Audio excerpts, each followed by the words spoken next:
I mean, the budget for one of our 330,000 square foot shopping centers is not going to make any sense for, my 1,200 square foot office. So it really comes down to the property and analyzing, the roof structure and the mechanical, electrical, and plumbing, and the status of the parking lot. Just really figuring out what is going to have to be worked on today, what needs to be repaired, what can be replaced. All right, guys. So my name is Julian Castle, and I'm with Tyler Cauble today, and we're going to be talking about real estate. Let's make sure that we're live. Yep, we're live. All right. So, Tyler, tell me what got you into real estate? Yeah, man. I'm excited to be here. I dropped out of college back when I was, I guess, right after my freshman year, re-enrolled my sophomore year. Didn't really enjoy it and see the point in going on, taking classes I'd already taken back in high school. So moved back to Nashville, got a job offer from a commercial real estate developer that I'd actually sold to in a previous job. He heard I was back in town, paid for me to get my real estate license, and put me to work leasing one of his shopping centers, an office building, and some industrial properties. So that was back in 2013, kind of hit the ground running. So I've never really known anything else outside of summer jobs back in high school. That's amazing. So you just really went into leasing, and which is kind of like a really important part of real estate, right? Yeah, that's right. I mean, I just got right into it. It was a great experience getting started from, really the bottom, learning how these deals really operate, right? Because when you're on the leasing team, you're going out there, you're finding the businesses that are going to take the space that you own and negotiating deals with them to basically pay you rent every month. So good experience for me now, especially now that we started buying properties back in 2019. I don't really handle the leasing side of my own properties too much anymore. I've got a team for that, but I know exactly how they're supposed to be going about doing things. So it's pretty great. That's amazing. So tell us a little bit about the growth, since 2013. Where are you at now? Yeah. So I was with that company for about 4.5 years. I left in 2018 and started my own firm, the Cobble Group, which is our commercial real estate brokerage. That focuses mostly on investment sales across the country. I've got a commercial property management company called Parasol, which manages about 2.1 million square feet, mostly our own assets here in Nashville and in Chattanooga, but we do some third party as well.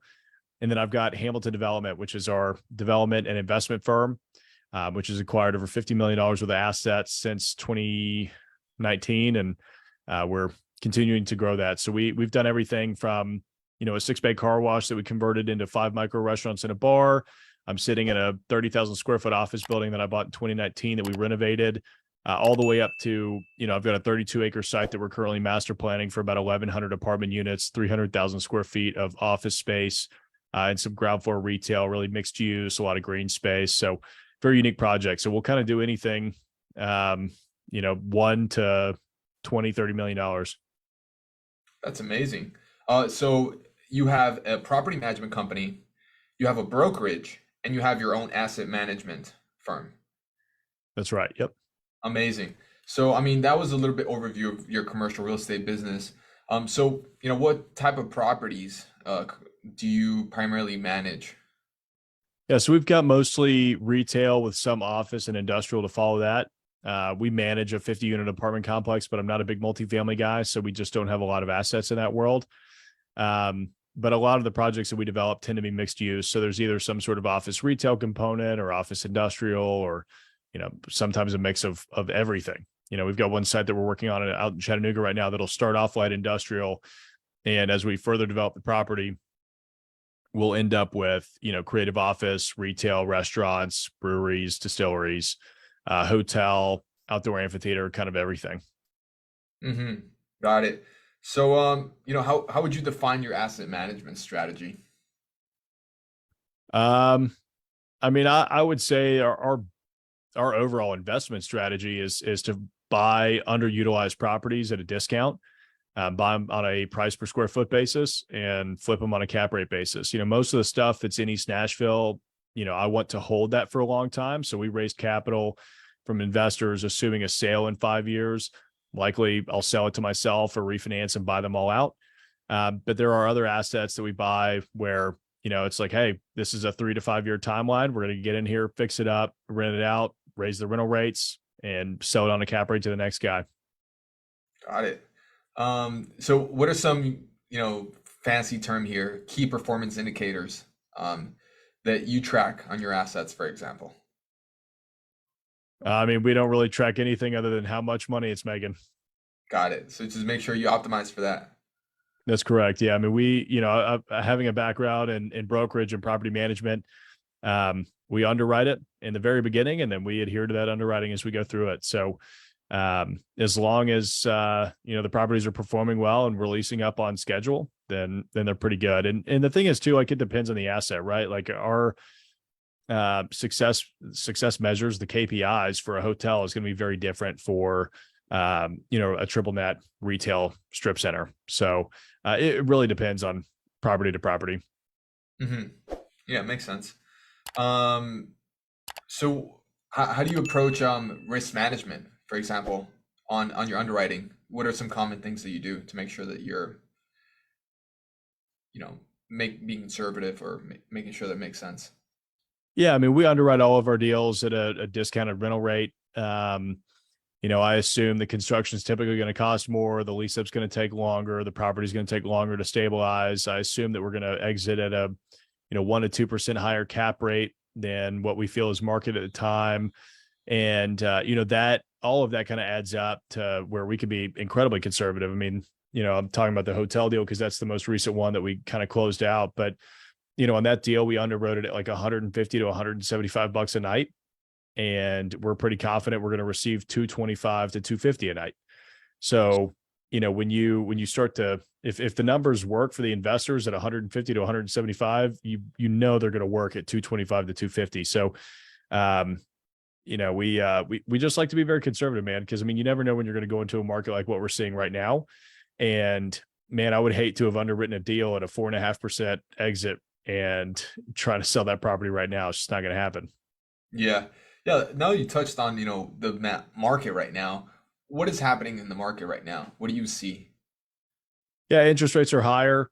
Lenders are not really wanting to lend on deals. I mean, we've gotten a couple of quotes on some things where, they're willing to come in at 50%, but at that point, what's the point in doing the deal? We'd rather just wait and pay cash for something, or let the market get a little more desperate so that we can get a better deal on something. I mean, I'm looking at buying a truck, and even with putting $10,000 to $20,000 down, the interest rates were 14.5%. So I was like, okay, cool. Well, I'm not buying a truck right now. That's not going to happen. It's just not worth the interest rate. I don't need it that bad. But yeah, I mean, the same thing's happening in the real estate market. It's a tough market out there, but that being said, there's still deals, and the people that are getting deals done today are going to be the ones that are very successful in the next couple of years because they just won't have as much competition. Like, you think about the home building market right now, there are a lot of projects that are being put on pause or just not happening because interest rates are too high. Well, if you're the only person that is delivering a house for sale, new construction in 12 to 24 months, you're going to have, some buyers fighting over that because uh, there's just not going to be a whole lot of competition. So I think it's a great time to be a real estate investor. Yeah. So what do you advise those people right now that are trying to be a real estate investor in this time, um, in the market? Any advice that you would make it successful for them? Yeah, I mean, just get out there and raise as much capital as you can and work as hard as you can to pull these deals together. I mean, 2010 was one of the best wealth building years in real estate, and a lot of people would have thought, oh, that was a terrible year, but no, I mean, it was the guys that were sitting on the sideline with a whole bunch of cash buying up deals at a discount, and real estate has always bounced back. I mean, if it never does, then we've got bigger issues to deal with. The real estate market has dips, ebbs and flows, so just ride them. Hmm. Makes sense. So, what criteria do you use when evaluating potential property acquisitions? Yeah, I mean, again, it varies on a case by case basis. So, I mean, we look at it on a price per square foot basis. We look at, I mean, there's so many different metrics that you can take into account here, right? Like, how much land is it? How much traffic counts? Do you have on the nearby roads? Are you at a lighted intersection? How far are you off the interstate? What's the zoning? What could it be rezoned for? Um, how much is it going to cost to renovate or build something here? What's the demand for tenants in the area? Do we have a tenant in hand that's willing to sign a lease before we do any work? There's a lot that goes into every single project that we do. I mean, our due diligence list is quite extensive. Yeah. How do you determine when is the right time to dispo an asset? I think it depends on what your original investment strategy was. I mean, if you told your investors we were going to sell in 5 years, then you should probably sell in 5 years. If you told them that we're going to sell once the property's worth $5 million, you should probably sell once it's worth $5 million. It's a case by case basis. A lot of the assets that we bought them with a 3 to 5 year timeline, and we ended up selling them in under 24 months because we just had this crazy high unsolicited off market offer that we couldn't refuse. And so, you kind of look at the returns and go, okay, well, that's less overall than we would get in 5 years, but our internal rate of return, our cash on cash annualized right now is a lot higher than it would be in 5 years. Let's take that money and run and roll it into the next thing and keep it growing. Hmm. Yeah. When it comes to tenant relations, how do you attract tenants and retain them? Yeah, I mean that really comes down to your leasing team and your property management team. Commercial real estate brokers are really good at going out and finding tenants and negotiating with them, touring all the spaces, handling everything on your behalf as the investor so that you don't have to deal with that. And then your property management team has to have really good communication and just willing to get out there and fix any problems that ever show up, on site. I mean, as long as you're over communicating with the tenants, handling any issues that they have, and, making your presence known on the properties, they tend to like that. A lot of landlords are absentees and don't deal with the property in the way that they should. So, honestly, as landlords, we don't have a whole lot of competition out there for just providing something that's nice. Mm. Hmm. That makes sense. Um, do you employ any tactics in lease negotiations? Again, it depends on the asset. I mean, a lot of the times I'm just not willing to negotiate. But I mean, we have the ability to do that because, I've got a really good leasing team. We've got some really good properties. We've got low vacancy, so I don't have to negotiate. So I mean, the harder you work, the better of a negotiation position you'll be in, right? I mean, we had a group come in here and try and get a 5 year flat rate because they saw the space was vacant, and I said, no, absolutely not. I'm not going to negotiate at all on this deal. Like, you can either take it or leave it. I know it's better than what you could get anywhere else. So, we're probably signing them up this week. Sounds like a great way to negotiate. Yeah, Take it or makes it leave it. easy. All right. So when it comes to operations and maintenance, how do you ensure that you're maintaining the property regularly? I just lean on my property managers to handle all of that for us. I mean, they do a good job of setting annual budgets and maintaining the day-to-day operations of the properties. And if anything needs to be elevated to me, they'll of course bring it to my attention, but more often than not, they're handling everything. So I don't have to deal with it.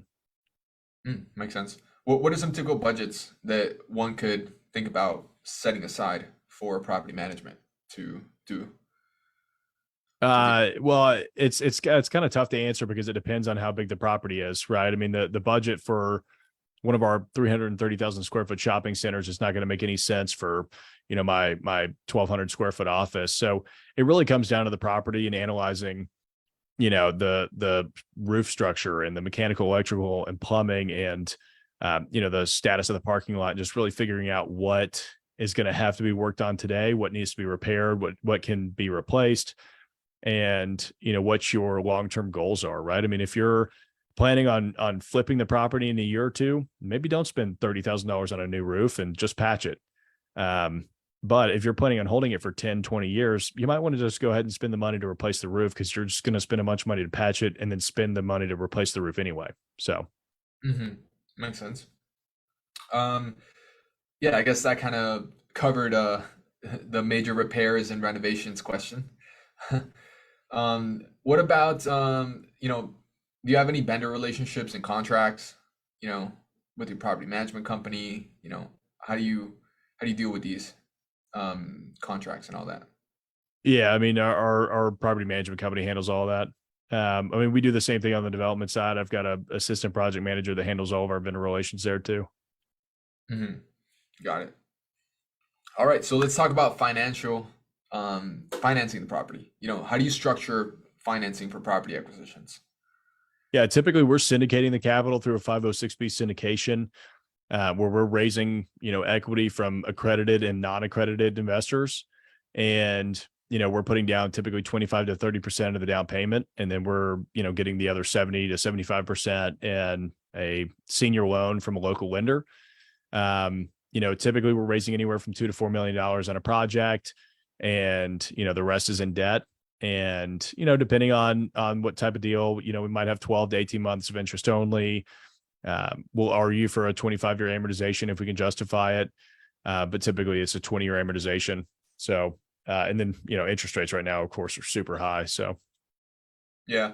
So in this current time scape, what are some strategies that we could utilize to buy into a property without having the bank involved or, you know, yeah, I mean, seller financing is a great strategy right now. I think that you should always be looking to get a seller to try and finance the property if they're able to, and if you can kind of clearly communicate to them what that looks like.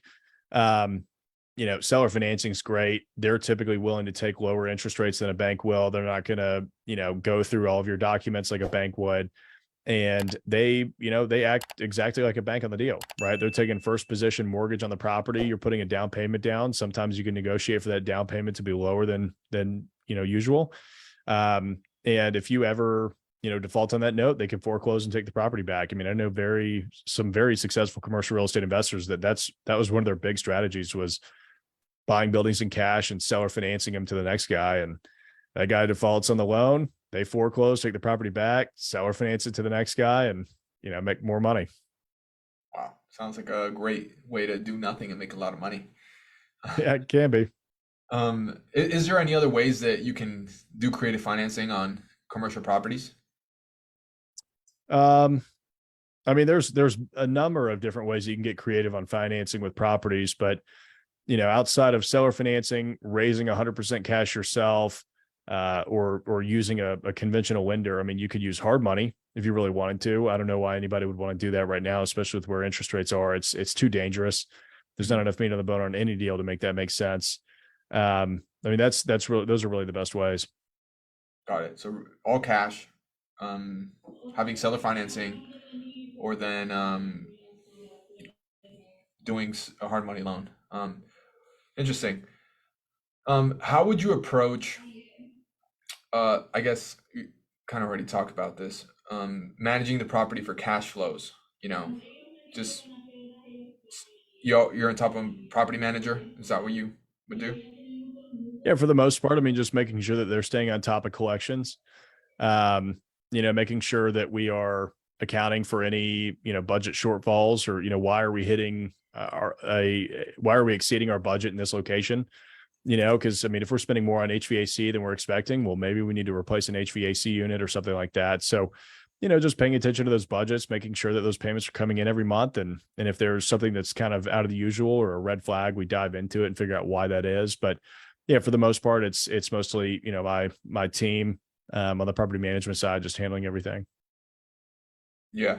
Do you are you on the lookout for market trends on a daily basis that might influence your asset management? Is that something you do?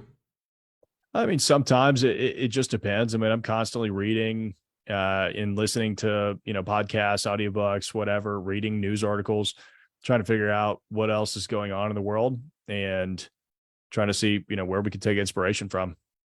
Hmm. Awesome. So let's talk about something that's, very new in this landscape, which is AI. What technologies have you leveraged for asset management recently because of AI? Yeah, we don't use AI for anything other than, ChatGPT doing some writing for us on some stuff that we need. I know that there's a lot of good stuff out there, and things that are in the works, but from what we've seen, a lot of it is faulty, and our processes work pretty smoothly without having to really integrate something like that into them, at least yet. I mean, of course, we're always on the lookout. I've tested several commercial real estate AI platforms. None of them really work the way that anybody says that they're going to work. So, excited for what the future will bring. But right now, there's nothing out there other than ChatGPT for minor things that really seems to be worth anything at the moment. Interesting. That's good to know.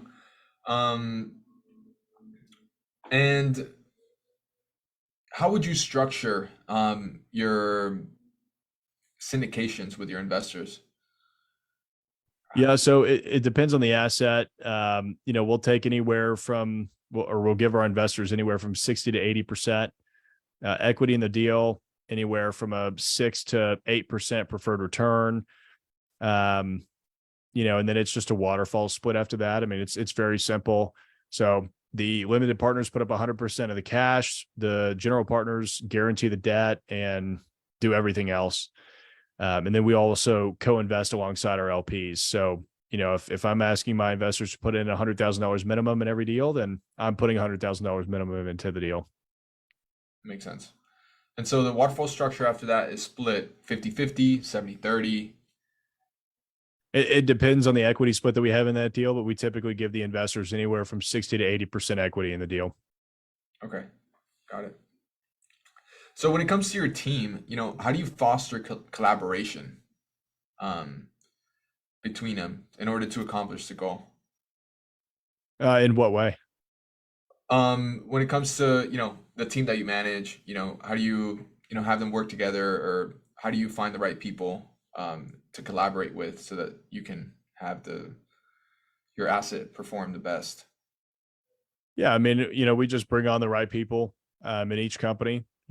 Fortunately, I'm the president. Or fortunately or unfortunately, I'm the president of all three companies. So, I'm handling the hiring side of things, and making sure that everybody's getting introduced to each other, and we share an office space, right? So that my property manager is across the hall from my project manager on the development team, and the brokers are stopping in downstairs. So, um, everybody's kind of in the same office, working in the same environment. We have a couple of team meetings every week so that everybody can kind of get caught up on what everybody else is working on. Um, but other than that, hey guys, work together and get this done. Awesome. Can you tell us a little bit about your hiring tactics? Where do you get applications from? How do you sort them through? How do you interview?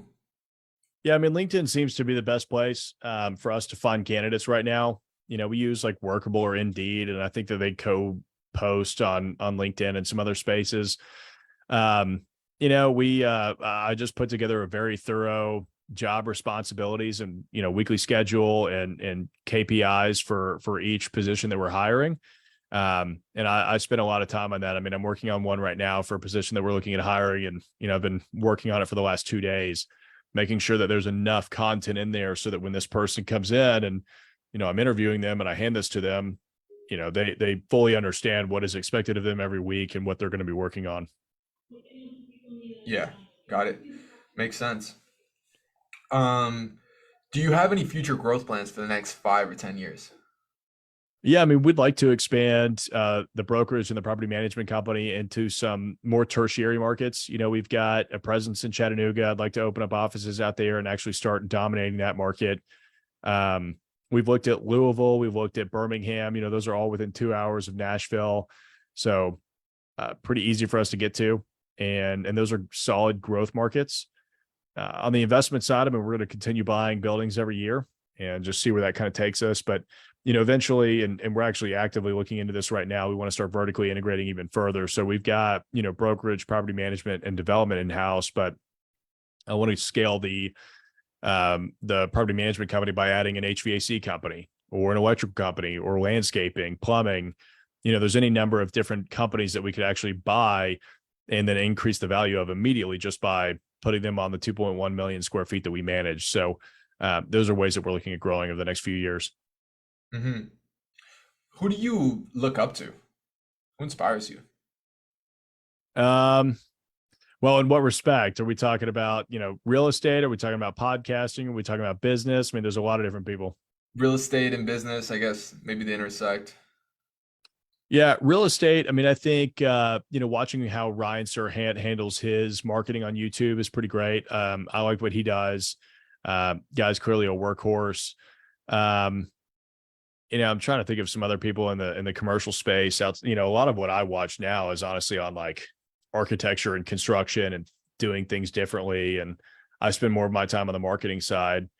Um, YouTube, like B1M, it's a phenomenal YouTube channel. Stuart Hicks, he's got a phenomenal YouTube channel. So we're watching those very intently.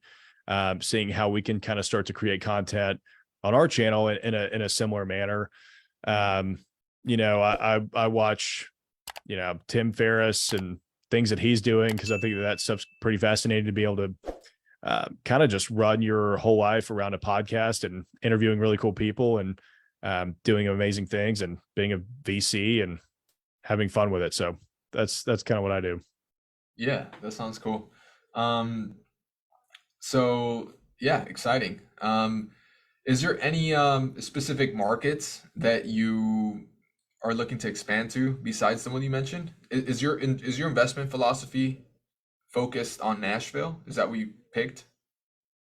Yeah, I mean, we've got a lot going on here in Nashville. It's where I'm from. It's where I live currently. But like I said, Chattanooga, Louisville, Birmingham, Huntsville, those are all within a 2-hour radius of Nashville. So those will probably be the next cities that we expand into. Sounds good. Sounds good. What are some biggest challenges you have right now? I mean, the interest rate environment, I think that's a challenge for everyone. I think the lending environment, right? Because a lot of banks are just not wanting to lend at all. Um, and then, outside of that, I think that's really it, right? We've got a great team. Everything's rocking and rolling. I'm working right now on our kind of 5-year plan and where we're going to be and how all that stuff's going to look. So, once I've kind of got that together, I think it'll give us a little more direction on what our next move is. But it's a good time, right now to kind of take a step back, relax a little bit, enjoy the slowdown, kind of like what we did during the pandemic. It's nice to be able to take a step back instead of just having to sprint full speed, the entire time, because it allows you to kind of work on the other things that get neglected. Hmm. Can you, yeah, walk us through, for example, how you would do this 5-year plan?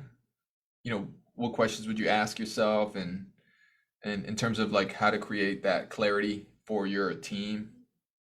Yeah, I mean, I've already started kind of thinking through it for the past couple of months and just, listening to a lot of podcasts and listening to, talking with advisors. I mean, I'm going on a retreat next month with my entrepreneurs organization forum. And so I've been bouncing ideas off of them. So I think that, surrounding yourself with other like-minded entrepreneurs and, telling them like, hey, this is how I'm feeling. Have you guys been through this before? And kind of having that sounding board is pretty great, because we're starting to now think of ourselves more as a small family office or a private equity firm rather than just a commercial real estate development firm. So, if that's how we're going to start thinking about ourselves, what does that look like? What needs to change?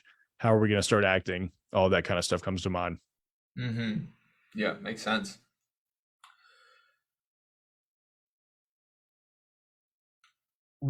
What is it that you do every day that's your number one productivity hack?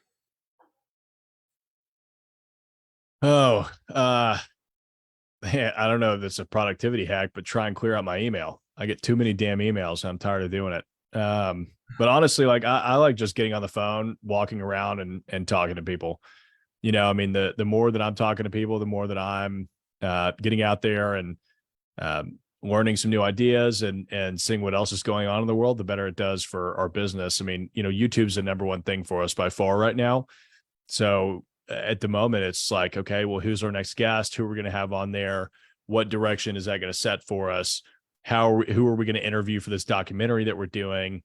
How are we going to make sure that our next video performs well? It's a lot of that kind of stuff, because the YouTube channel is our best marketing channel right now, and it brings in a lot of leads for the businesses. Hmm.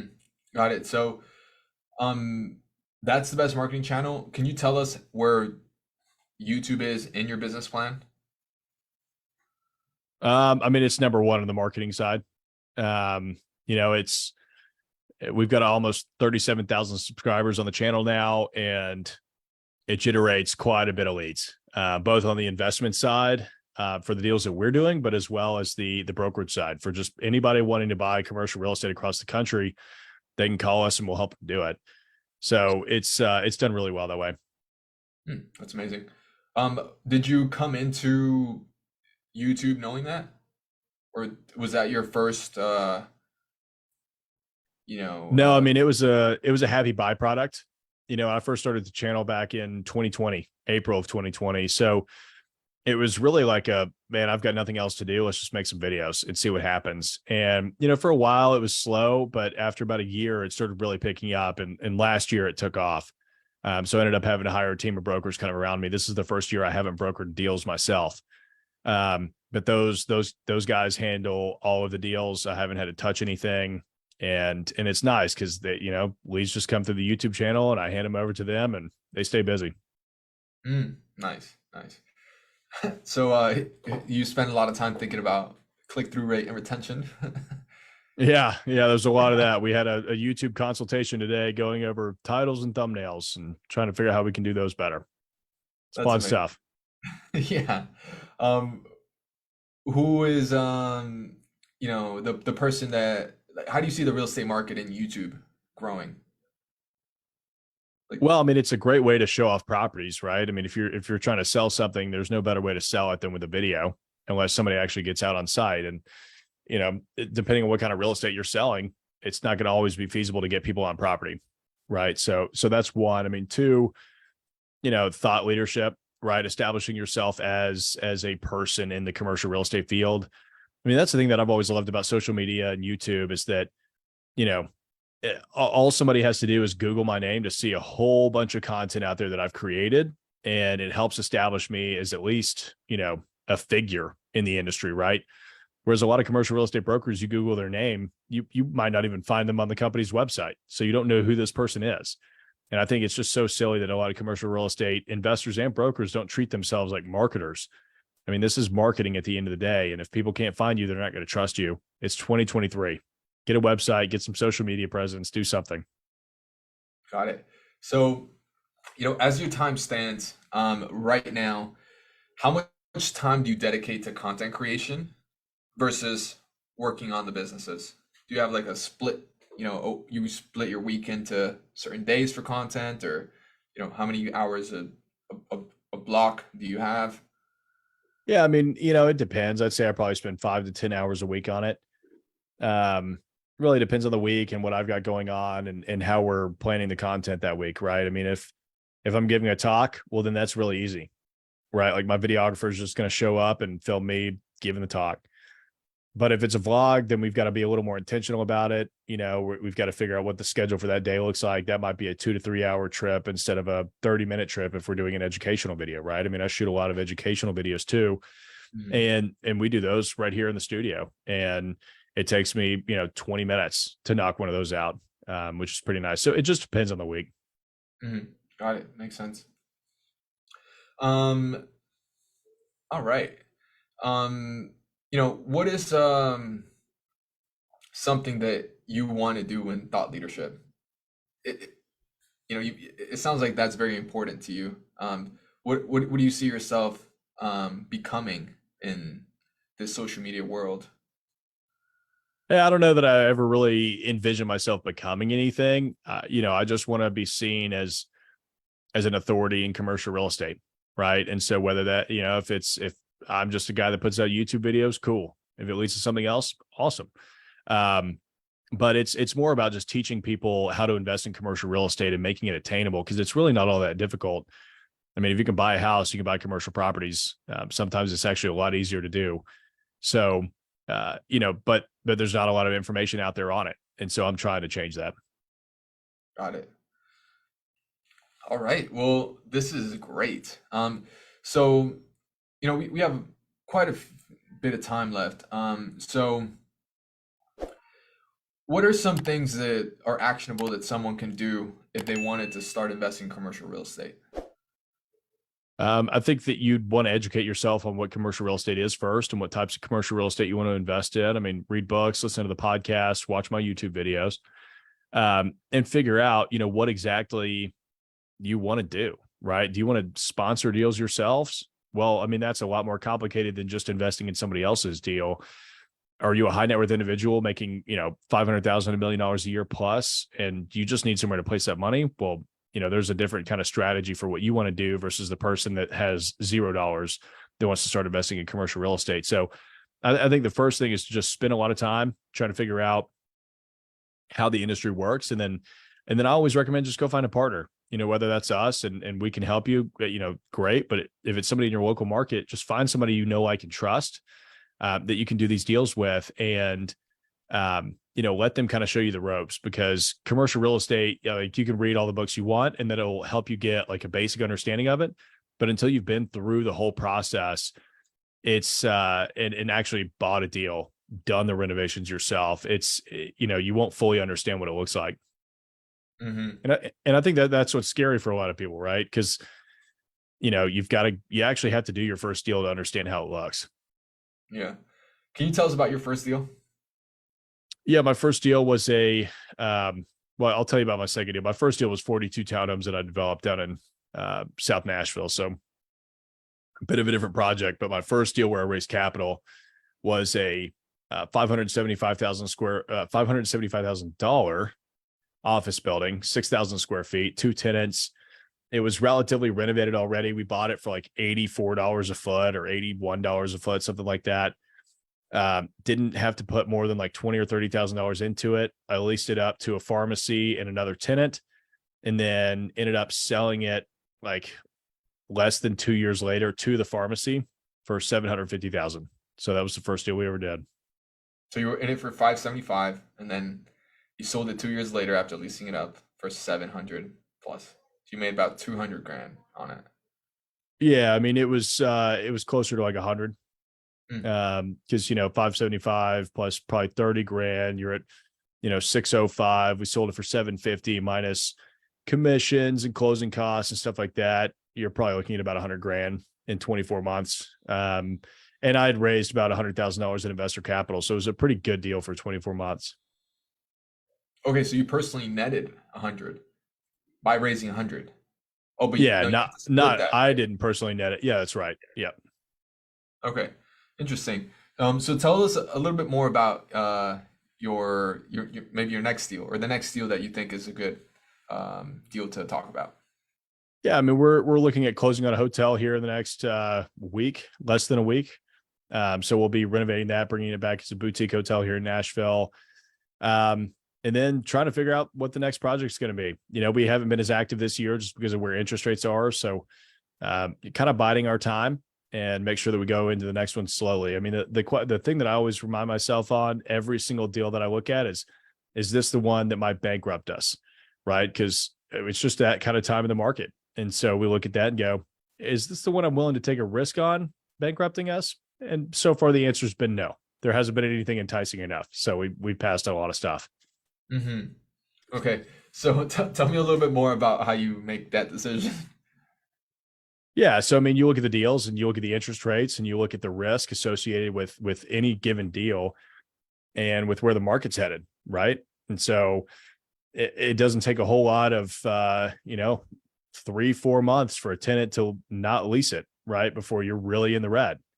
So, we look at that and we go, okay, well, it's probably not worth the risk. But, if we can buy something and we can sit on it forever and we know it's a hell of a deal and in 5 years it'll be worth way more, then yeah, we'll probably move forward on it. But, a lot of sellers haven't really come back down to reality with their pricing. I mean, I think properties are down at least 17% just based on my calculations of where interest rates have gone and how that affects how much cash an investor has to bring to the table. But sellers are not going to accept that, right? So they need to sit a little bit longer before they start coming back to earth. Yeah. So you is your number one method of getting deals broker outreach? Not necessarily. I mean, being a broker myself, we got really good at door knocking and finding deals off market. Um, Instagram helps quite a bit. I mean, I've got a lot of people that reach out through YouTube now. We do some broker outreach. We do investor outreach. We knock on doors, cold call. I talk to the cities, see if there's anybody they want to connect us with. So we kind of do a little bit of everything. Hmm. Tell us a little about those strategies. You talk to city, what are and talk to investors. What do you talk about? What do you say to them? Yeah, I mean, we'll talk to the mayor, or we'll talk to the economic development board, and just say, hey, look, here's what we do. Do you have any property owners that we should talk to? They'll typically connect you with them. A lot of counties will own property that they don't know what to do with, so we'll talk to them about that. Investors, we just go knock on doors, right? I mean, that's how we found the hotel. One of my brokers stopped in, knocked on the door of the hotel, and within a couple of weeks, we had it under contract. So mean, there's so many different ways to find deals out there that honestly, like if you're having trouble finding deals, is because you're not doing it. You're just not trying hard enough. Like getting on LoopNet and saying, "Oh, I can't find a deal," is not is that's not finding a deal. Yeah. So definitely getting out there, knocking on doors, talking to the mayor, and talking to other investors. How do you meet other investors in your area? I mean, you can join real estate associations. You can go be in real estate for 10 years, like I have. Um, but yeah, I mean, real estate investors in Nashville. I've met a whole bunch of people through there. I've been in ULI for years. I met a whole bunch of investors and developers out of there. Um, and then just, kind of crossing paths with people here and there throughout the years. Really has kind of helped build that base up. Sounds good. Um, Great. And is there any, have you ever heard of like 100% financing and 100% financing of the rehab costs? Yeah, I've definitely heard of it. I think it's a terrible strategy, Yeah. but I've You, definitely heard you of it. could you could lose your socks with that and your Well, I shirt. mean, yeah, it's a residential strategy, right? I mean, you can't do that in commercial real estate. Nobody will give you that money. But, um, look, I'm a big believer, and I know this is tough to hear for a lot of people getting started. Like, if you don't have the money to do it, you shouldn't be doing it because there's way too many things that can go wrong. You don't want to have to file personal bankruptcy because you screwed up one small deal, right? It's going to really take you out of the game for a long, long time. So if you can't raise the capital to put some money down to buy it, I would just save up some money and wait. Because 100% financing, 100% construction cost, that's really, really risky. Mm-hmm. Makes sense. Yeah, I have a friend who just got an 8 unit apartment building, and a lender actually gave him 100% Yeah. financing and rehabs. So it's obviously it's great for scaling if you could just find deals that are totally under market that applies to. Um, so yeah, great. Do you know anything about this sector of data centers, cell towers, warehouses? This is like this new, I mean, not, I mean, new for some people, when with the rise of AI, all the AI computers have to be put in a storage facility, right? So those are the data centers, right? Yeah, data centers are fine. They're good investments. I mean, they're specialty use properties, right? I mean, they have to have a lot of infrastructure in there to be able to hold all of those computers. They can make for great investments, but oftentimes you'll have to spend a lot of money to retrofit them. Same with cell towers, like that's single use, right? That can be used for almost nothing else. Hmm. So if we ever move to satellites or something like that, like those cell towers are gone, and you've got this tiny little piece of land that's typically landlocked that you can't do anything with. Well, I mean, warehouses are great. Those will always be a pretty good investment. I like warehouses. Hmm. All right. So to recap, you know, if someone doesn't have the money, they shouldn't get started, or if they can't raise the money. If someone still wants to get into real estate, what do you recommend they do? Yeah, I mean, I don't think that just because you don't have money doesn't mean that you shouldn't get started. I think that there's a lot of opportunities out there in real estate. Go be a bird dog. Go be the guy that knocks on doors and finds a deal for an investor, and negotiate with that investor to have 5 or 10% of the deal. Right. I mean, that's what I did in my first deal. I went out and found it, put it all together. It was 42 townhomes, and I got 10% of that for putting it all together and working on it. Right. I didn't have a dollar. So, I mean, there's a lot of strategies that you can employ when you're there, but don't just try and do it solo. And also don't try and take a majority of it. I mean, I have people that have no money and no experience try and get me to partner with them like 50-50 on a deal. And I'm like, look, the bank is going to be coming after my balance sheet. They don't care about yours because you've got $5 in the bank. And, I can't let you run this because I'm the one that's guaranteeing the debt. Like, it's just not going to happen. So, most of the time, what I see is a lot of new investors just have unrealistic expectations of what they should get for putting a deal together. And, look, taking 5 or 10% of your first deal is a home run because you're building your track record, and that is more important than the money that you're going to make on that deal because you're not going to make a lot of money. Hmm. But that track record is going to allow you to go out and get the next deal. And then that will allow you to get the next deal. And it just builds up. And now you've got a track record of success, and investors will want to start giving you capital. So I think it's very important to just focus on building a track record instead of making a ton of money. Because if you're focused on the money, the investors that you could partner with won't want to do it with you. That makes a lot of sense. So just focus on getting the deals done, even if you're partnering with other people and giving most of it away, just to build that track record so that then you're credible and have experience to do the deals and have then a majority or more equity in them, right? That's right. Amazing. All right. So Tyler, where can people find you? Yeah, I mean, if you want to learn more about commercial real estate, go on to YouTube and just type in my name, Tyler Cauble. You can check out my podcast, The Commercial Real Estate Investor. We're releasing 1 to 2, 3 episodes a week sometimes, just diving really far into commercial real estate to help you kind of understand how it works. And if you actually want to connect with me, go to Instagram and it's at Commercial in Nashville, and we can talk there. Awesome. Awesome.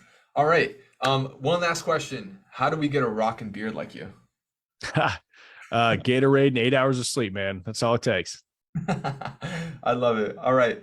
Thank you, Tyler, for coming on and appreciate you and hope to have you on in the future. And if you're listening to this, Tyler is a great investor. He's on YouTube. I've watched some of his videos and I can vouch for his expertise. So I really appreciate having him and hope you guys enjoyed this podcast. So till next time. See you. Thanks, Julian.